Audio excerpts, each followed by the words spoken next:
В днешния свят все повече договори, фактури и всякакви официални документи се създават и обменят изцяло дигитално. Но тук идва и въпросът. Как можем да сме сигурни в техния произход и в това, че съдържанието им не е променяно?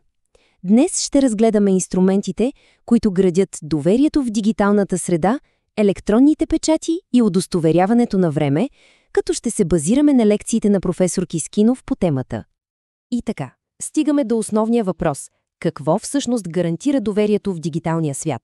Когато получим електронен документ, как да сме абсолютно сигурни кой го е изпратил и че той не е бил манипулиран по пътя? Отговорът се крие в една много добре изградена правна рамка. Тази рамка е регламент 910 от 2014 година на Европейския съюз, много по-известен като EIDS. Можем да си го представим като един своеобразен дигитален нотариус, който важи за целия Европейски съюз и създава общи, единни правила и инструменти за сигурност. Той ни дава няколко ключови такива инструменти, като сега ще разгледаме първият от тях. Това е електронният печат. Най-лесно е да си го представим като официалният мокър печат на една компания, но пренесен в дигиталната среда.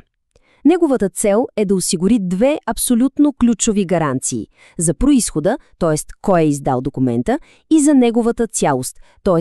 че не е променян. Ето и каква е строгата правна дефиниция според самия регламент. Това, което е наистина интересно тук, е изразът логически свързани. Това означава, че печатът не е просто някаква картинка, поставена върху документа. Не, той е криптографски свързан елемент, който става неразделна част от него. Всяка, дори минимална промяна в документа след поставянето на печата ще го направи невалиден. За да има най-висока степен на доверие, един печат трябва да бъде така нареченият квалифициран печат. За да стане такъв, той трябва да отговаря на няколко много строги изисквания. Първо, да е уникален за своя създател и да го идентифицира безпогрешно. Освен това, създава се със специални средства, като смарт-карта или USB токен, които са под изключителния контрол на компанията. И разбира се, най-важното, което вече споменахме, той трябва да гарантира, че всяка последваща промяна ще бъде веднага открита. И ето го крайният резултат, блестящо обобщен в самия регламент. Електронният печат служи като доказателство. Когато видим документ с квалифициран електронен печат, законът приема с презумпция, че той идва от посоченото юридическо лице и съдържанието му е напълно автентично. Добре. А как се случва всичко това на практика? Процесът е доста ясен и стандартизиран. Една фирма избира свой доставчик от официален европейски списък на доверени доставчици. Подава заявление. Доставчикът проверява данните на фирмата, например в търговския регистър, и издава сертификат. С него фирмата вече може да подпечатва своите документи, например фактури, а получателят им може много лесно да провери валидността на този печат онлайн. Добре, вече установихме кой е издал документа и че той не е променян. Но остава един друг, критично важен въпрос. Кога точно е създаден или подписан този документ? Тук се намесва втория стълб на дигиталното доверие – удостоверяването на времето. Отново дефиницията в регламента е изключително точна и ясна. Времевият печат е като дигитален нотариус, който удостоверява, че определени данни, да кажем един договор, са съществували в точно определен момент с точност до секундата. Подобно на електронният печат, и тук имаме квалифициран вариант, който носи най-висока степен на доверие. За да бъде такъв, той трябва криптографически да обвърже датата и часа с документа, така че да не могат да бъдат манипулирани. Също така, трябва да се основава на изключително точен източник на време, който е синхронизиран с международния стандарт. И накрая, самият печат трябва да е подписан от доверения доставчик на услугата. Ето как изглежда това на практика. Това е пример за удостоверение за време. Виждат се точната дата и час, но нека обърнем внимание на полето Fingerprint. Това е уникален цифров отпечатък на документа. Времевия печат удостоверява, че точно този документ с точно този отпечатък е съществувал в посочения момент. И тук е същинската правна сила на този инструмент. Квалифицираният времеви печат се ползва с презумпция за точност пред съда.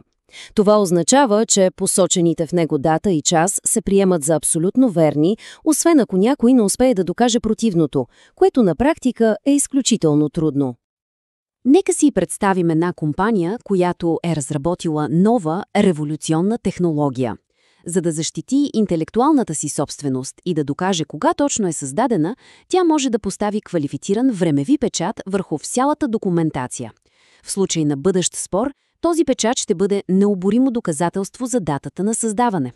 Преминаваме към третия елемент, с който се сблъскваме абсолютно всеки ден. Когато въвеждаме лични данни или данни за кредитна карта в даден уебсайт, как можем да сме сигурни кой реално стои зад него и дали връзката ни е защитена? Регламентът eIDAS предвижда и така наречените удостоверения за автентичност на уебсайтове. Те са по-известни като SSL сертификати и тяхната основна цел е да свържат името на домейна с реално съществуващо и проверено юридическо или физическо лице. Всъщност, разпознаването на защитен сайт е лесно и всеки трябва да познава тези визуални знаци. В адреса трябва да пише HTTPS, а не HTTP, като това S означава сигурен. Трябва да има и икона на катинарче в браузера. Тези два елемента показват, че сайтът има валиден сертификат и връзката с него е криптирана и безопасна. Процесът е сходен с предните. Да кажем, един онлайн магазин избира доставчик, подава заявление и след като доставчикът провери самоличността на фирмата, издава сертификат. Този сертификат се инсталира на сървъра и от този момент сайтът става сигурен за своите клиенти, показвайки HTTPS и катинарче. И така разгледахме трите основни инструмента – електронен печат, времеви печат и удостоверение за автентичност на уебсайт. Най-важното е да се разбере как те работят заедно, като три стълба, които поддържат цялата конструкция на дигиталното доверие. Нека да обобщим. Електронният печат отговаря на въпроса кой и гарантира произхода и целостта на документа. Времевият печат отговаря на въпроса кога и гарантира точна дата и час, а уеб-удостоверението отговаря на въпроса къде, т.е. дали този сайт, на който се намираме, е легитимен и връзката с него е сигурена. И така стигаме до решаващата полза от всичко това.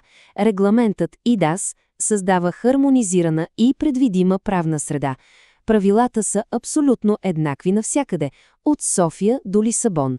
Един квалифициран печат, издаден в България, се признава и има същата правна сила във всяка друга държава членка на Съюза. Тези инструменти поставиха една изключително стабилна основа. Но това повдига и следващия голям въпрос. След като имаме единни правила за печати и подписи, не е ли логичната следваща стъпка създаването на единна европейска дигитална идентичност за всеки гражданин? Това е тема за бъдещето, която със сигурност ще продължим да следим.